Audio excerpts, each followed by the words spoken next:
Hey everybody, welcome back to my Let's Play of FTL Faster Than Light. This is episode 2, just going to do a quick recap of what happened last time.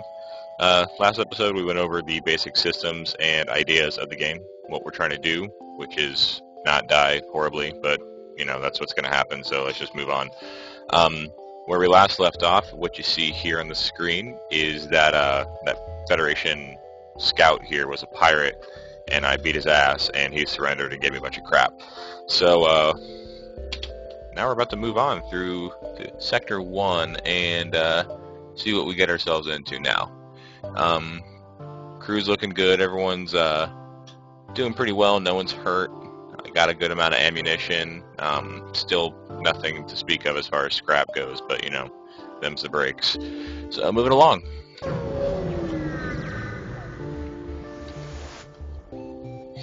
Alright, so being offered mercenary work, I'm gonna see what they have to say. Alright, so space dock under attack. It's probably a black market station. You know what? I'm gonna rescue it, let's go. And they're actually right there, so it looks like we're gonna get ourselves into some trouble very quickly. Alright, so there is in fact a rebel scout attacking it. Let's do it. All ahead full. Alright, I'm gonna go with my basic strategy here that I was using before. Missiles on the shields, and then blow their weapons away with my burst laser, so. It's gonna be firing at me any second now. There it is. And he blew out my sensors. And I missed my missile. Wow, this is off to a great start. FTL. Okay, the sensors I don't really need to worry about repairing at the moment, so I'm just going to keep my people on their stations, and I'm just going to continue my assault. Another missile, blows away my med bay, alright. Doing good, doing good. There, now his weapons are down. It's basically over now, unless something insane happens, which this is FTL, so that's a distinct possibility. I'm not going to fire more missiles because I'm kind of getting low on that ammunition. Yeah, this is over. He doesn't have anything he can really do. Damn, they're actually repairing their weapons really quickly. I'm surprised. That usually doesn't happen this early. Alright, well he's got 1 health left and he's not surrendering. When it comes down to weapons, I can set them on auto fire, which means that they will repeatedly fire at the thing I last targeted. I generally don't do that because it can really screw your timing up, and if you forget you have auto fire on, you can destroy a ship that you don't mean to. For instance, if you have a boarding party on their ship and you blow it up, then you lose those guys. So, okay, well I got repaired for that, got a little bit of scrap, and there's also a store. Here's the problem. I don't have any scrap. So I can buy some fuel or some missiles, but I don't need those. And that's it. Jack. So, I guess just repair and move on. On normal mode especially, you gain significantly less scrap than if you were playing on easy. So it's actually a lot harder to upgrade and buy things that you need to buy quickly. Alright, repairs are complete. Everyone back to battle stations, and let's move on. Alright, if you see this blue dot right here, this unvisited location with the blue node, that's a nebula. We're going to go there so I can show you guys what those are all about. Make our way over there. Alright, Rebel Scout chasing a civilian ship. We're going to go ahead and we're going to help the ship. Okay.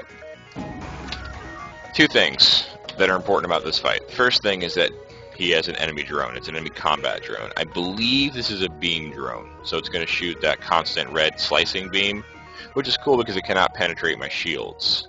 It's bad because the enemy's weapon systems can and will, and that beam will do significant damage to me if my shields are down. The other thing to note is that this is our first AI-controlled ship, meaning there is no crew on the ship. You'll notice there's no doors between any of their rooms, and all of the rooms are not necessarily connected. That means I cannot capture this ship by killing them with a boarding party or with personnel weapons. I have to destroy the ship outright. If I try to board this ship, if I have the capability, there's no air on the ship because it's a freaking drone. There's no one to breathe, so there's no air, and my people will suffocate. I learned that the hard way once before. You'll see that the drone is here. There is a drone control module that I can knock out. So I'm actually going to go ahead and quickly knock out the drones and the weapons and not worry about the shields because I don't want to take massive damage from this guy. Alright, incoming. Here we go. Alright, that wasn't too bad. It didn't hit any systems. I don't know why he shot at an empty room, but AI controlled, I guess. Alright. Missiles at the drones, burst lasers at the weapons. Alright. So I damaged them. Now, take a look here. You'll see that both his systems here that I damaged are yellow. The weapons are yellow, but he still has a weapon system activated. The drone is yellow, but his drone is now dead and floating in space. Now, the reason for that is every damage you cause to a system, actually, each point of damage removes and locks out 1 bar of power that you can put into it. So this means that I did enough damage to lock one of his weapons out, but that missile launcher is probably only 1 power, so he can still use it. Most level 1 drones are 2 power to operate, and he's probably got a 2 power drone system. So I damaged it, did 1 damage to it, or maybe 2, and he still got some power, but not enough to actually keep that drone going. So that's why that guy's floating around while he still has a weapon active. Another important thing to know about AI-controlled ships is that they don't have crew to repair either. So they'll slowly repair all their systems, but not nearly as quickly as a ship that has crew on it. Sorry, he just busted my shields up. It's not really a big deal because I'm about to bust his ship up. So it's all good. Yeah, he's got another missile incoming. Ah, I dodged it. Look at that. Professional. Alright. Alright, I'm going to fire a missile at him because my burst laser won't be enough to take him down alone, so... Oh, and he dodged that. What a bastard. Alright. I'm going to fire at the weapons again just to keep him getting repaired.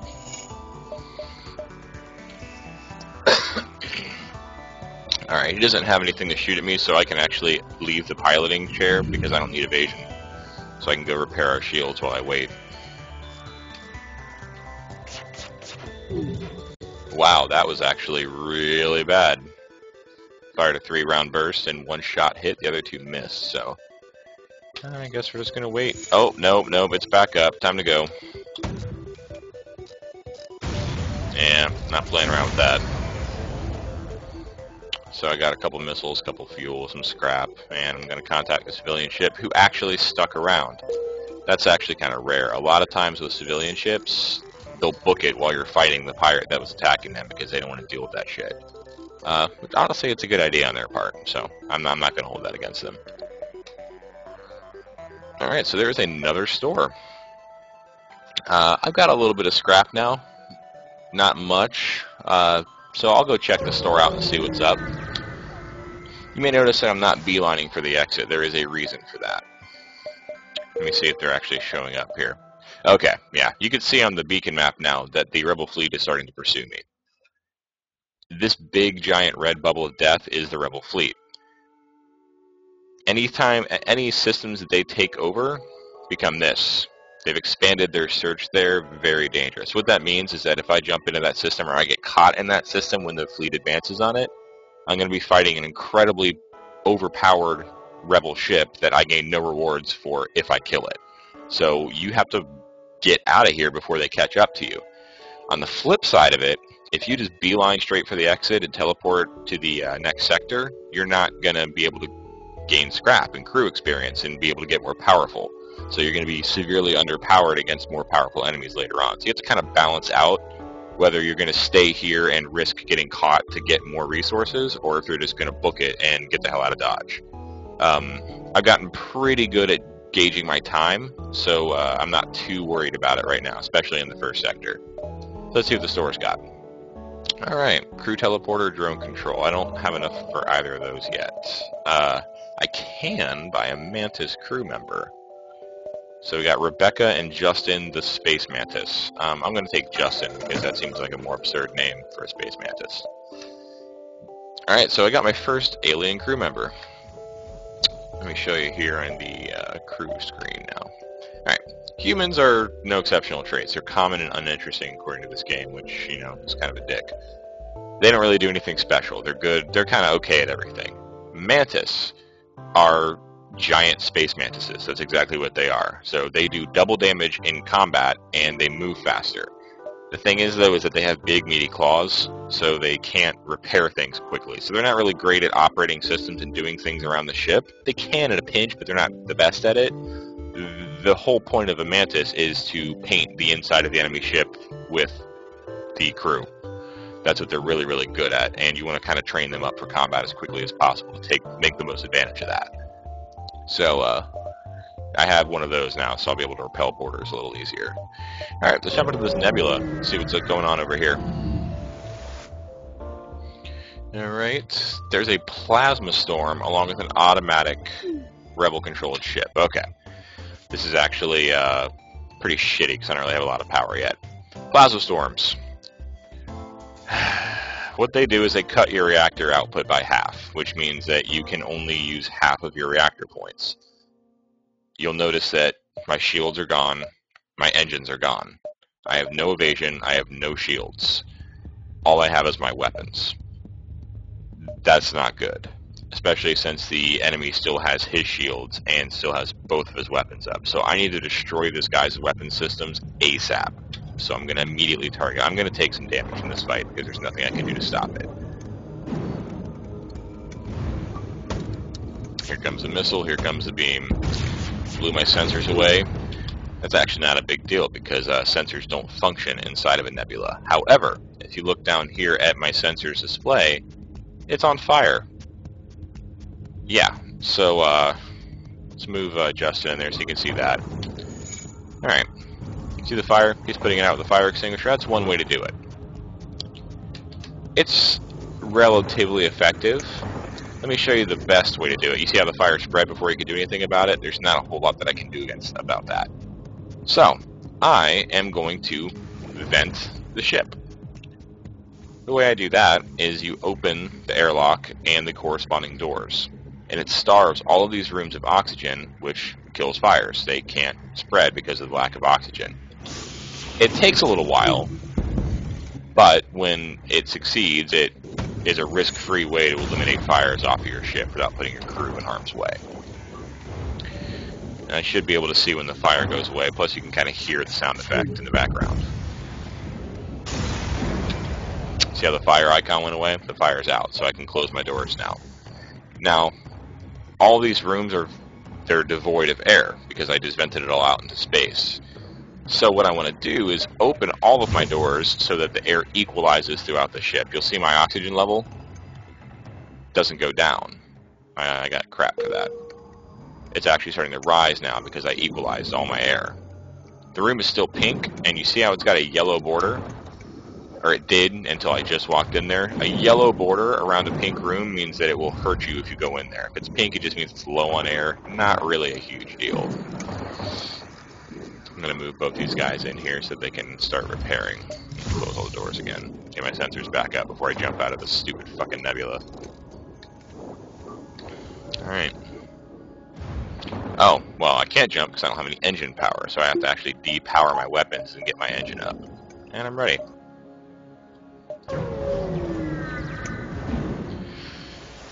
Okay. Once again, we have a rebel scout attacking a outpost, and I'm going to intervene and defend the outpost. Pretty standard stuff now. Get my crap powered back up. Alright, shields up in a second. There it is.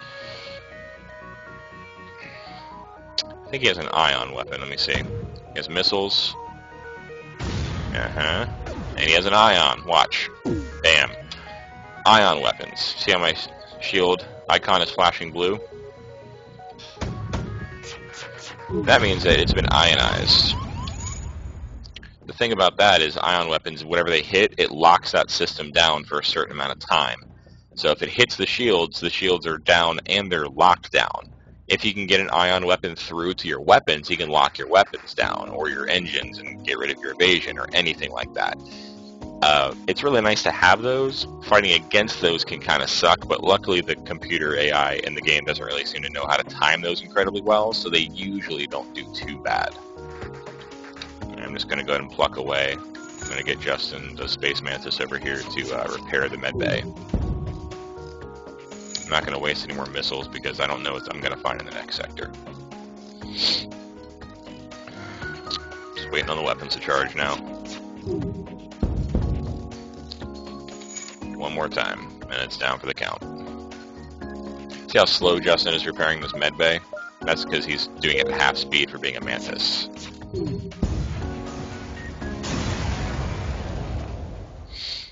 Alright, yeah, just some scrap and... Oh, the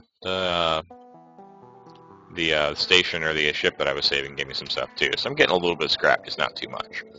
Probably a good idea now to review our crew. Now, if you look at this, you see the crew skills over there. There's the different little bars that fill up. As you do stuff, you perform actions, you gain experience in doing what you do. For instance, Gishin has been on the weapon systems, and I've been shooting a lot of guns at people, so he's gotten pretty good at targeting those weapons. I think he's still only giving me a 10% faster recharge, but once he maxes that out, it'll go higher to like a 15 and then like a 20 once he maxes out that bar twice, which is the highest you can get. Revenant is doing okay on the engines, and I'm doing okay on the piloting. The main reason for that is because we've been getting hit a lot. We haven't been dodging a lot of stuff.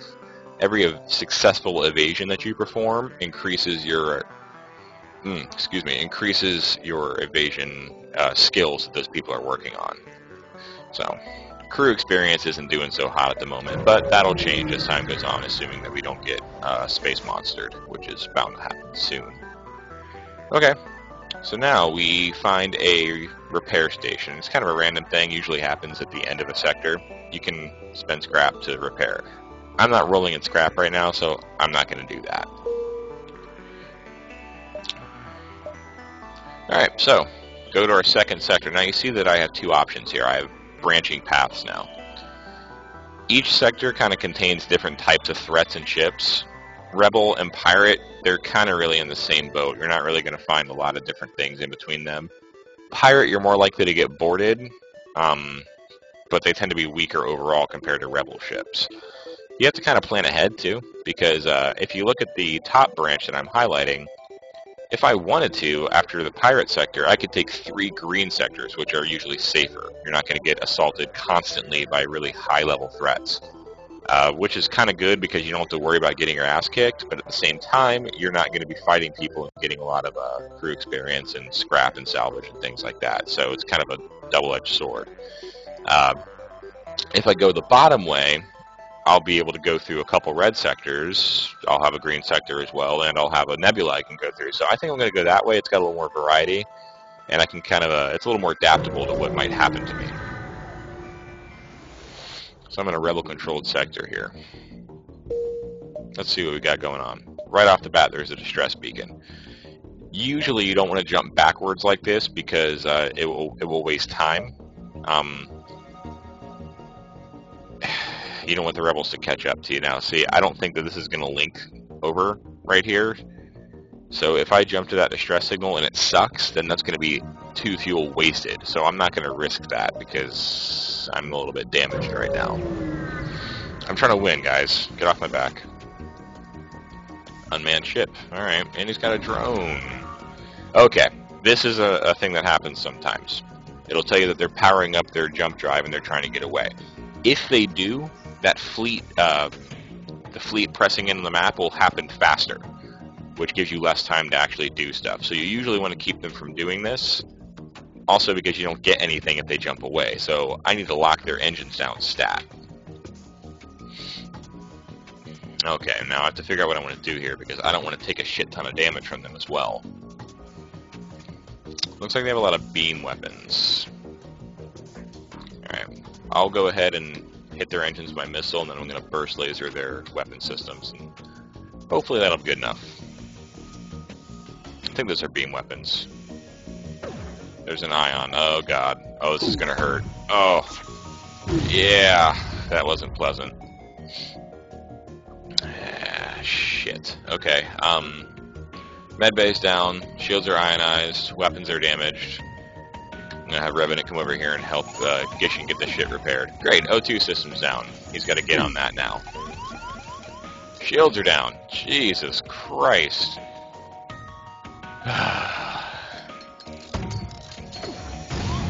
Alright, well their weapons are damaged. I'm probably about to die because this motherfucker has 3 beams. A beam drone and a beam ship. Or weapon. God damn it, this sucks. Well, looks like we might be experiencing our first death here, guys. It's fucking relentless. Okay, all their weapons are down at least, but I still have no shields and I'm just being pelted by this asshole. Almost. Get the shields up. Alright, yeah. Oh. Okay, well, shields are up. I have 1 hull point remaining. All my shit is critically damaged. Weapons are repaired again. Engine is down. This sucks. I hate this game. Why am I playing this? Alright. Guess I'll take out this drone system. Put those weapons away. Thank you. And I got almost nothing for that. Great. Well worth the effort. Just let's get it up there and get the medbay going here. I have 1 hull. Jesus Christ. Okay. Let's take a look here. Alright, I'm thinking about getting my shields upgraded. It's going to cost me 50 scrap to get the system upgraded for shields, and then I'll have to also pay 40, I think. I think it'll be 40 to upgrade the power.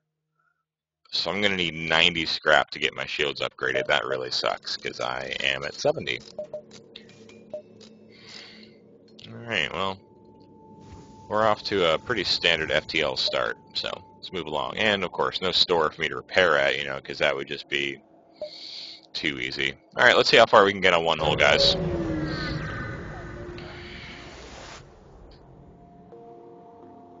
I am not going to respond to that mercenary ship because it's probably a goddamn trap.